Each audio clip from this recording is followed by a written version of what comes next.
पूरी दुनिया में एक आर्थिक उथल-पुथल मची हुई है, लेकिन भारत में कुछ अलग ही चल रहा है। एक ऐसी पहेली है जिसे समझना बहुत जरूरी हो गया है। तो चलिए आज इसी आर्थिक कवच के पीछे का राज जानने की कोशिश करते हैं। तो सवाल ये उठता है कि जब पूरी दुनिया में लड़ाई की वजह से तेल की कीमतें आग पकड़ रही हैं, तो हमारे यहाँ भारत में पेट्रोल और डीजल के दाम एकदम शांत कैसे हैं?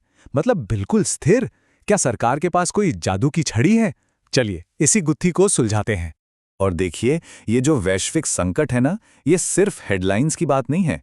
ईरान में जो लड़ाई चल रही है उसने तो तेल के बाजार में जैसे आग ही लगा दी है, और इसकी गर्मी, इसकी तपिश दुनिया का हर कोना महसूस कर रहा है।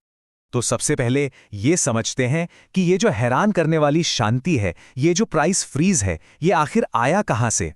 हुआ ये कि सरकार ने एक बहुत बड़ा कदम उठाया। पेट्रोल और डीजल पर एक खास तरह का टैक्स लगता है, एडिशनल एक्साइज ड्यूटी। सरकार ने उसे आप कह सकते हैं लगभग खत्म ही कर दिया। अब जरा सोचिए ये कटौती कितनी बड़ी थी। पेट्रोल पर जो टैक्स पहले 13 रुपए प्रति लीटर था, वो घटकर सिर्फ 3 रुपए रह गया। और डीजल का तो पूछिए ही मत, वहां तो 10 रुपए से सीधा 0। जी हां, शून्य। वाकई ये एक बहुत ही असाधारण फैसला था। लेकिन एक मिनट रुकिए, अगर टैक्स इतना ज्यादा कम हुआ तो फिर हम लोगों की जेब पर इसका असर क्यों नहीं दिखा? पेट्रोल डीजल सस्ता क्यों नहीं हुआ? तो फिर इसका असली फायदा मिला किसको? देखिए, हम सब तो यही सोच रहे थे कि अब कीमतें कम होंगी, लेकिन सरकार का इरादा कुछ और ही था। उनका लक्ष्य कीमतों को घटाना नहीं था, बल्कि भविष्य में जो एक बड़ा प्राइस हाइक आने वाला था, उसे रोकना था। मतलब साफ है, ये जो टैक्स में राहत दी गई वो सीधे सीधे हम लोगों के लिए नहीं थी। ये असल में तेल कंपनियों के लिए एक सेफ्टी नेट, एक सुरक्षा कवच की तरह थी, ताकि जब अंतर्राष्ट्रीय बाजार में कीमतें बढ़ें तो वो उस झटके को सह सकें और उसका पूरा बोझ एकदम से जनता पर ना डाल दें। तो ये जो पूरा मामला है, ये सिर्फ एक टैक्स के फैसले तक सीमित नहीं है। नहीं, ये तो भारत की एक बहुत बड़ी आर्थिक रणनीति का सिर्फ एक छोटा सा हिस्सा है। एक ऐसी रणनीति जिसे हम कह सकते हैं भारत का आर्थिक कवच। तो फिर सवाल ये है कि आखिर ये बड़ी रणनीति है क्या? भारत के पास ऐसी कौन सी ताकत आ गई है जो उसे दुनिया भर की उथल-पुथल से एक शॉक एब्जॉर्बर की तरह बचा लेती है? इसका जवाब कुछ बहुत ही दिलचस्प आंकड़ों में छुपा है। चलिए जरा भारत की आर्थिक सेहत का रिपोर्ट कार्ड देखते हैं। यही वो बुनियाद है जिस पर यह पूरी रणनीति टिकी है। सबसे पहले बात करते हैं ग्रोथ की, यानी विकास की रफ्तार की। 2025-26 के लिए भारत की अनुमानित जीडीपी ग्रोथ है 6.5%, 6.5%। आज के दौर में दुनिया की बड़ी बड़ी अर्थव्यवस्थाओं के लिए ये आंकड़ा एक सपने जैसा है। और ये कोई छोटा मोटा आंकड़ा नहीं है। सारे अनुमान यही बता रहे हैं कि भारत दुनिया की सबसे तेजी से दौड़ने वाली बड़ी अर्थव्यवस्था बना रहेगा। अच्छा, ग्रोथ तो ठीक है, पर महंगाई का क्या? वो चीज जो हम सबको परेशान करती है। तो सुनिए, फरवरी 2025 में महंगाई दर थी सिर्फ 3.6%। ये एक बहुत ही कंट्रोल में, एक कंफर्टेबल लेवल है। वाकई एक बड़ी राहत की बात है। टेक्निकली कहें तो जो हेडलाइन इन्फ्लेशन है, वो पिछले 7 महीनों के सबसे निचले स्तर पर आ गई थी।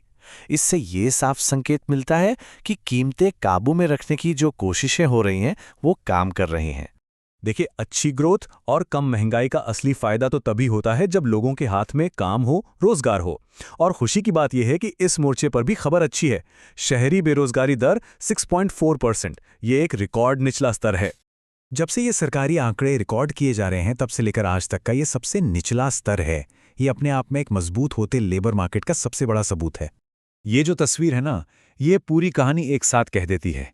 एक तरफ आप देखिए विदेशी निवेश का तूफानी समंदर है, जिसमें लगातार उतार चढ़ाव है, और दूसरी तरफ अपने देश के अंदर रोजगार की मजबूत शान जमीन। यही वो संतुलन है बाहरी झटकों के सामने भारत की अपनी अंदरूनी ताकत का। तो ये सब जो हो रहा है, ये एक बहुत बड़ी सोच का नतीजा है। एक ऐसी सोच जो दुनिया के साथ भारत के रिश्ते की परिभाषा ही बदल रही है। इसे हम कह सकते हैं एक नई ग्लोबल प्लेबुक।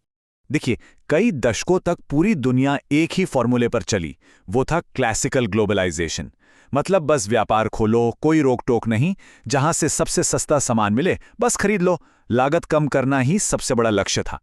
लेकिन अब खेल बदल गया है। अब जो दौर आया है वो है स्ट्रेटेजिक ग्लोबलाइजेशन का। इसका मतलब ये है कि अब देश सिर्फ ये नहीं देखते कि क्या सस्ता है, अब वो ये भी देखते हैं कि क्या भरोसेमंद है, क्या हमारी सप्लाई चेन मजबूत है?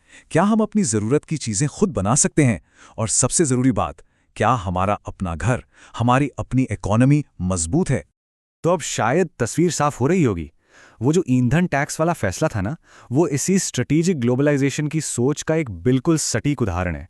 तो इस नई प्लेबुक के, इस नई रणनीति के 4 मूल मंत्र क्या हैं? चलिए समझते हैं। पहला, अपनी घरेलू स्थिरता को वैश्विक बाजार की ताकतों से ऊपर रखना। दूसरा, अपनी पॉलिसीज को बाहरी झटकों से बचाने वाली एक ढाल की तरह इस्तेमाल करना। तीसरा, विदेशी कमजोरियों को अपनी अंदरूनी ताकत से बैलेंस करना। और चौथा और सबसे जरूरी, लंबे समय की ग्रोथ के लिए अपनी अर्थव्यवस्था को लचीला बनाना, मजबूत बनाना। और ये सब हमें एक बहुत बड़े सवाल पर लाके खड़ा कर देता है। आज की इस उथल-पुथल भरी दुनिया में क्या सिर्फ तेजी से आगे भागना ही ग्रोथ है? या फिर हर तूफान के सामने मजबूती से खड़े रहना, यानी स्थिरता, ही अपने आप में सबसे नई और सबसे बड़ी ग्रोथ है? इस पर सोचने की जरूरत है।